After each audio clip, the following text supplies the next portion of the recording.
마태복음 1장 1절부터 17절까지는 무슨 내용이냐? 예수님의 족보에 대해서 기록을 하고 있고, 그 다음 18절부터 25절까지는 예수님 탄생에 대한 내용을 기록을 하고 있습니다. 오늘은 족보 기록을 통해 주시는 교훈이라는 그런 제목을 가지고 우리가 함께 은혜를 나누도록 하겠는데, 마태복음, 지금 신약성경의 첫 번째 책이 마태복음이거든요. 근데 마태복음 그 1장에서 왜 족보 내용부터 기록을 했을까요? 마태복음 1장에 족보 내용을 가장 먼저 기록한 것 때문에 많은 초신자들의 성경을 읽다가 많은 사람들이 시험 들었다고 간증을 합니다. 아니, 성경책을 통해서 뭔가 좀 은혜를 좀 받으려고 그랬더니 아브라함과 다윗의 자손 예수 그리스도의 계벌, 아브라함은 이삭을 낳고 이삭은 야곱을 낳고 야곱은 유다와 그의 형제를 낳고 유다는 다말에게서 베르서와 세를 낳고 베르서는 헤손을 낳고 헤손은 남을 낳고 남은 아미나답을 낳고 아미나답은 나손 계속 낳고만 하니까, 아니 무슨 교회는 애만 이렇게 열심히 낳냐, 뭘 그냥 낳고만. 그러니까 초신자들이 성경을 통해서 뭔가 막 은혜를 받으려고 그랬는데 이 낳고를 못 넘어가가지고 성경 읽는 것을 포기하는 사람들이 굉장히 많습니다. 신약성경 첫 번째 책 마태복음 첫 번째 장 1장 첫 번째 내용에다가 정말로 감동적인 내용, 은혜로운 내용, 또 신비한 그런 내용을 먼저 기록을 했으면은 사람들이 성경을 딱 읽을 때 기독교를 이해하고 성경을 읽을 때 많은 유익함을 얻을 수가 있으니까 더 사람들이 성경을 열심히 읽을 수 있잖아요. 그런데 왜 사람 많은 이제 이 초신자들로 하여금 성경 읽다가 시험 들게 하는 굉장히 막 힘드는 족보 내용부터 기록한 이유가 무엇일까요? 왜 족보 내용부터 기록했을까요? 여러분들이 만약에 책을 판매하는 사람이다. 그럼 많은 사람이 일단 읽어야 될 거 아니에요. 그럼 많은 사람들이 아주 막 재미있어하는 그런 내용을 기록하지 왜 족보 내용을 먼저 기록했을까요? 그 이유는 유대인들은 혈통과 족보를 굉장히 소중하게 여깁니다. 우리나라도 족보를 굉장히 소중하게 여기는 사람들이 있지만 유대인들이 족보와 혈통을 소중하게 여기는 것은요 굉장히 특별합니다. 그래서 마태복음 1장 1절부터 17절에서 예수님의 족보를 상세하게 기록을 하고 있는데 그 예수님은 어떤 족보를 가지고 있느냐? 그 조상으로 올라가면은 아브라함이 있고 그 다음에 다윗 왕이 있는 아브라함과 다윗 왕의 혈통을 이어받은 그런 예수님의 족보를 상세하게 기록을 하고 있습니다.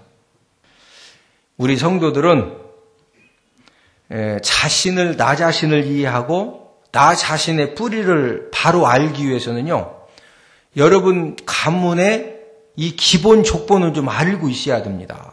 그러나 족보에 집착하는 것은 주의해야 됩니다. 디모데전서 1장 3절 4절에 보면은 족보 집착하는 거에 대해서 경고하고 있는 그런 말씀인데, 자, 우리 한 목소리로 같이 읽습니다. 시작.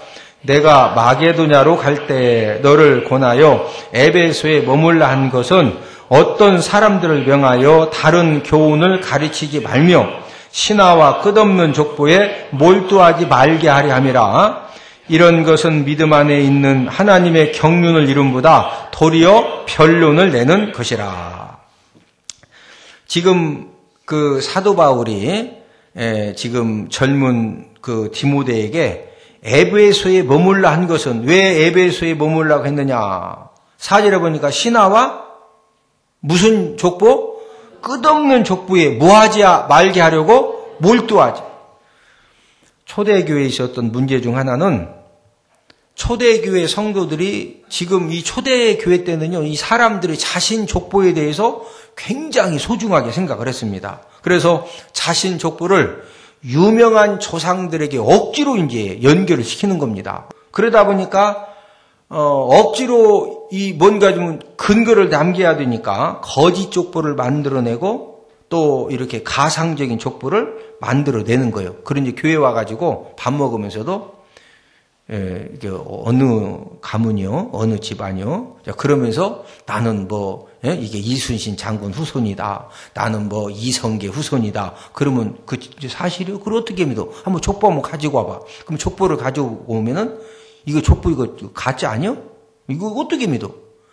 그래가지고 교인들끼리 족보가 가짜라느니 진짜라느니 또 서로 막 족보 가지고 별로 놓으면은 우리 집안 족보가 더 높은 집안이라느니 더 위대한 가문이라느니 이래가지고 교회 성도들 간에 족보 가지고 싸우는 겁니다. 그래서 지금 사도 바울이 디모데에게 왜 에베소에 머물라고 했느냐? 지금 성도들로 하여금 신화와 끝없는 족보에 몰두하지 말게 하도록 하기 위해서 너를 지금 그곳에 머물게 했다 이거. 그러니까 성도들로 하여금 막 집안 족보에 몰두하고 집착하면 된다 안 된다? 안 된다는 거죠. 저와 여러분들은 이 족보를 대하는 태도가 어떠해야 되느냐? 우리가 우리 집안의 족보의 기본 지식은 알고 있어야 돼요. 전주이시고 효령 대군파이고 21대 손이다. 이 정도는 기본적으로 알고 있어야 되죠. 그러나 너무 이 집안 이 족보에 막 몰두하고 집착을 하고 그러면 된다 안 된다? 그건 안 된다는 거죠.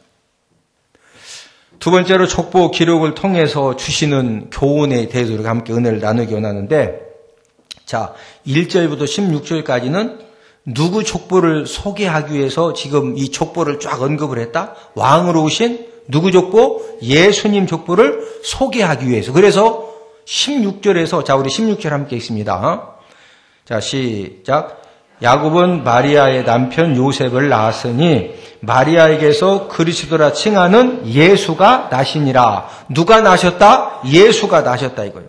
자 1절부터 16절까지 기록한 것은 누구를 마지막으로 소개하기 위해서? 예수님. 그런 다음에 바로 1장 17절을 통해서 지금 마태복음 1장 1절부터 16절까지 이 족보는 세 단계로 나누어 있다. 이것을 17절에서 밝히고 있는데, 자 우리 17절 함께 읽습니다. 시작. 그런즉 모든 대수가 아브라함부터 다윗까지 14대요. 다윗부터 바벨론으로 사로잡혀갈 때까지 14대요. 바벨론으로 사로잡혀간 후부터 그리스도까지 14대더라. 자, 지금 17절에 보니까 1단계는 아브라함부터 누구까지 14대라? 다윗까지 14대라. 이렇게 지금 소개를 하고 있습니다. 예수님의 족보는 믿음의 조상 아브라함으로부터 시작해서 누구까지 14대? 다윗까지. 여러분, 가장 먼저 소개한 아브라함이 어떤 사람이요? 무슨 조상? 믿음의 조상이죠. 그러나 아브라함에 대해서 우리가 성경 전체를 보고 정리해보면은 아브라함은 어떤 사람이냐? 가장 천한 집안에서 출생을 하고 성장한 사람이 누구라고요? 아브라함입니다. 자, 아브라함의 아버지가 어떤 사람이냐? 아브라함의 아버지가 데라인데 우상장사입니다. 우상장사. 아브라함의 아버지 데라가 조상 대대로 우리나라식으로 말하면 불상 팔고 염주 팔고 목탁 팔고 염불 테이프 팔아서 먹고 사는 하나님 아버지가 가장 싫어하는 그런 직업을 아브라함의 아버지 누가 가지고 있었다? 데라가 그 직업으로 살았었거든요. 우리가 창세기 11장 12장에 보면은 이제 데라의 큰아들이 하란이거든요. 그런데 아버지 데라보다도 하란, 또 동생 아브라함보다도 하란이 먼저 죽었는데 왜 큰아들 하란이 먼저 죽었느냐? 유대 전생에 의하면은 하란이 우상 숭배를 자꾸 거절합니다.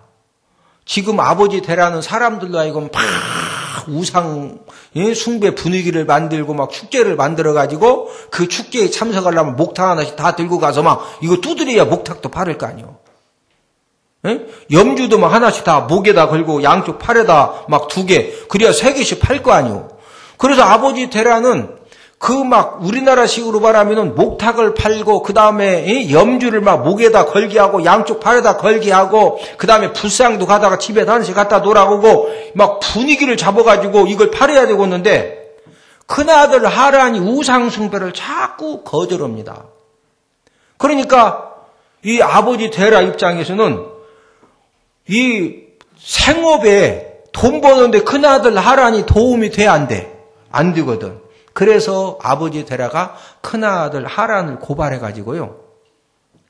하란이 어떻게 죽느냐.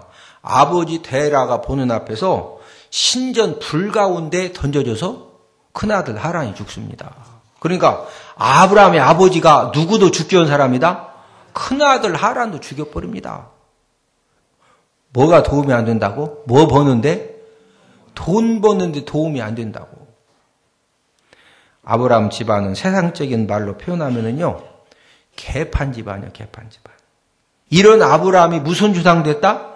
믿음의 조상 되어가지고 아브라함과 다윗의 자손 예수 그리스도의 계보라. 이렇게 마태복음 1장 1절에서 아브라함부터 시작을 하고 있습니다.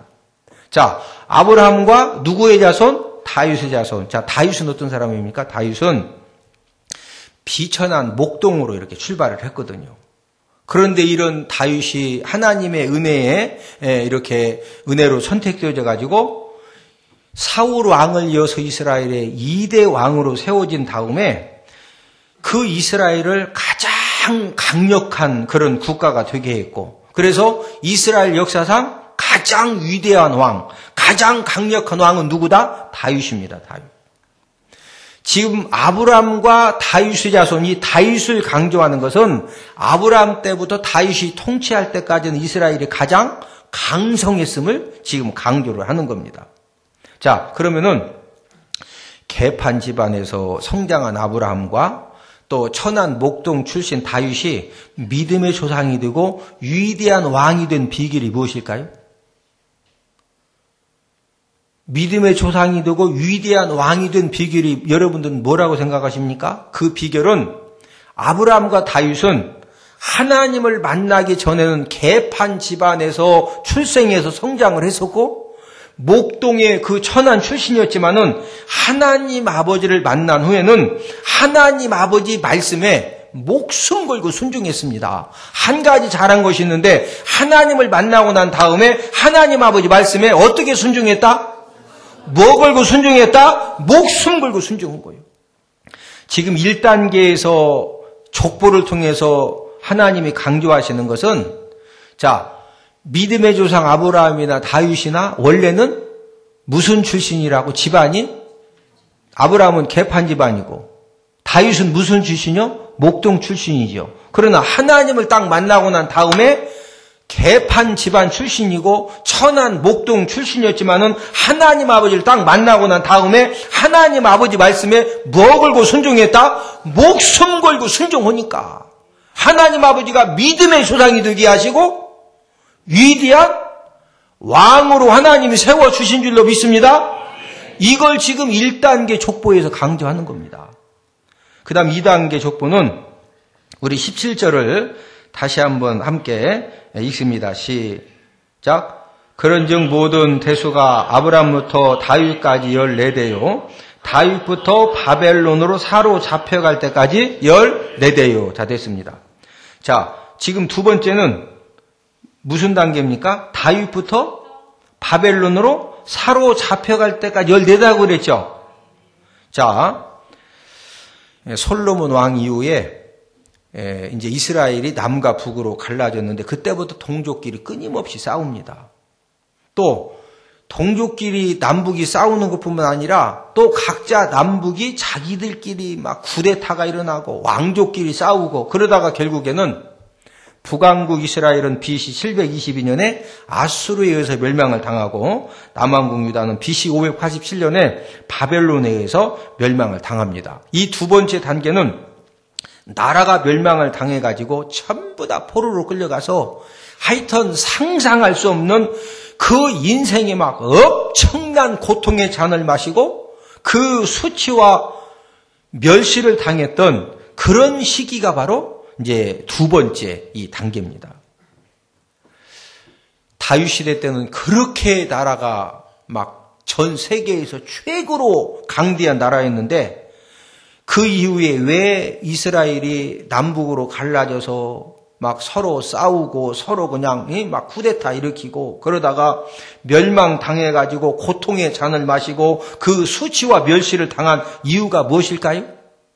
그 이유는 하나님 아버지 말씀에 순종 안 합니다. 뭐 안 한다고? 순종.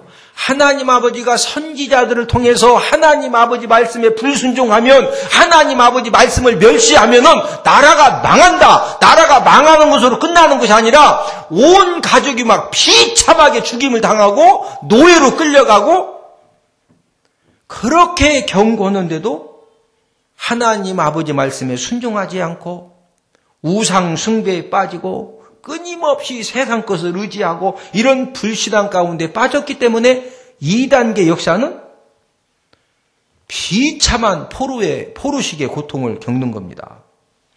하나님 자녀들의 역사도 동일하게 반복되고 있죠. 아브라함과 다윗처럼 하나님 아버지 말씀에 목숨을 걸고 순종한 사람이 되면은요, 우리 집안이 우상 숭배, 막 아브라함처럼 개판 집안이든 출신이 비천한 목동이든 아무 상관이 없습니다. 하나님 아버지가 지혜를 주시고 하나님 아버지가 사람 만남에 복을 주시고 하나님 아버지가 붙들어 주시면은 믿음의 조상으로 세워지고 위대한 왕으로 세워지는 하나님의 놀라운 역사가 지금도 일어나는 줄로 믿습니다. 그러나 하나님 아버지가 아무리 귀한 것으로 충만하게 세워주셔도 이스라엘 백성들, 2단계 이스라엘 백성들처럼 하나님 아버지 말씀에 불순종하고 우상 숭배에 빠지고 세상 것을 의지하는 불신앙에 빠지면은 하나님 아버지가 그때부터 고통의 잔을 마시게 하시고 실패와 그 멸망의 늪에 빠지게 하시고 그때부터 우리가 구원받은 하나님의 자녀지만은 엄청난 이 고통에 쓴 잔을 마셔야 되는 거거든요. 이걸 지금 2번째 단계에서 우리에게 주시는 교훈이고, 3번째 단계는 17절 하반절에 보니까, 자, 함께 읽습니다. 17절 하반절. 시작. 바벨론으로 사로잡혀간 후부터 그리스도까지 14대더라. 자, 바벨론의 포로가 되어서 끌려간 때부터 마지막쯤 누가 나오지요? 그리스도까지 몇 대다? 14대. 지금 가장 절망적인 그 포로 시기, 가장 비참하고 고통스러운 그 포로 시기부터 예수 그리스도 탄생까지 기록을 하고 있는데, 자, 이 사실은 무슨 내용이냐면요, 예수님이 인간 역사에 개입을 하시고 그 다음에 출연을 하셔서 저와 여러분들의 삶의 모든 것들을 주관하시고 간섭하신다 이거죠. 예수님 이 땅에 오신 것 때문에 전 인류에게 구원이 주어지고 참된 소망을 우리가 갖게 된 줄로 믿습니다. 예수님이 저와 여러분들 인생에 개입을 해주시고 우리 인생에 간섭을 해주시고 우리 인생에 도움을 주시면은 실패하고 멸망의 늪에 빠진 그런 사람일지라도 하나님의 자녀일지라도 예수님이 개입만 해주시면은 예수님이 도와만 주시면은 성공의 인생으로 승리의 인생으로 세워지는 하나님의 놀라운 역사가 지금도 일어나는 줄로 믿습니다. 이 복된 소식을 깨닫게 하려고 예수님의 족보를 우선적으로 기록하게 하신 겁니다. 사람들이 족보 읽다가 은혜 받는다, 시험 든다. 시험 들고 힘들어하지만 그럼에도 불구하고 이 족보를 통해서 우리에게 진짜 주시는 이 은혜는요, 이게 엄청난 거거든요. 이걸 깨닫게 하려고 누구 족보를 우선적으로 기록하게 하셨다? 예수님 족보.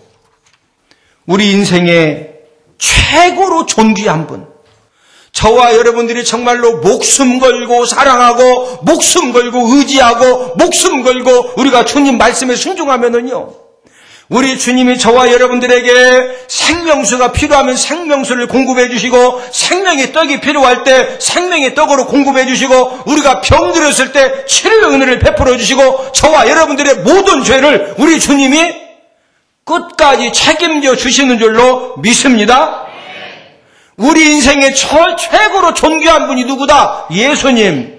그래서 마태복음 1장에서 사람들이 성경 읽다가 막 시험 들고 이해도 안 돼가지고 뭔 놈을 낳고만 얻느냐. 그럼에도 불구하고 누구 족보를 기록하고 있다? 예수님 족보. 누가 중요하기에? 예수님.